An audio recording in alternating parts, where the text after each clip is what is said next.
Hello again, everyone. Yate, bienvenidos, and mabuhay. For today's address, I'd like to share with you some of the activities that our schools have begun to offer for after-school programs. In the past, most of our after-school programs have focused on remediation, homework help, or tutoring. One of the reasons for this is there's always been a restriction on our funding, both from the state and from the federal level. Most of our after-school programs for the last few years have been funded by our Title I grant, and there's some parameters around what's deemed acceptable in order to use this funding. This year, we're able to access funding from our state that allows us to open up the types of activities we can offer in our after-school programs. Why is this important? Because studies have shown that students who are connected with several extracurricular activities are more likely to excel in the classroom. Researchers have noted a strong association between student involvement in extracurricular activities and improved attendance, behavior, and academic performance. And ultimately, students are less likely to drop out of school. We've always been able to use our sports and music programs to connect those students who have interests in these areas. But we also have students whose interests are rarely addressed in our schools.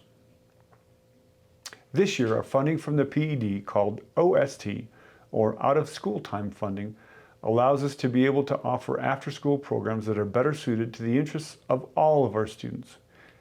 School leaders are asked to think outside the box to figure out how we can offer activities that connect our students with their schools and their education. I'm going to list to you just a few of our district examples of how we are addressing the interests of our students. Eva B. Stokely Elementary School hosted its second annual Family Disc Golf Night on Wednesday, September 6th, as well as starting its Four Direction Sports League for volleyball and cross country, coached by Ms. Harry and Ms. Francisco. Kirtland Elementary School has a variety of activities, including fabric art, chess and checkers, open gym games, arts and crafts, yearbook, sewing, gardening and cooking, STEM projects, and seasonal arts and crafts. Ojo Amarillo Elementary School has cross-country for students. Sept Middle School will be offering after-school enrichment programs focusing on artist careers.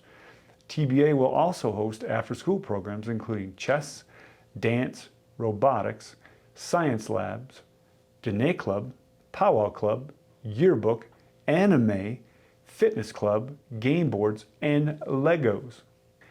Newcomb High School Heritage Language classes have ordered both bead weaving and nylon weaving machines, and the VOAG department has bought supplies to start planting a garden.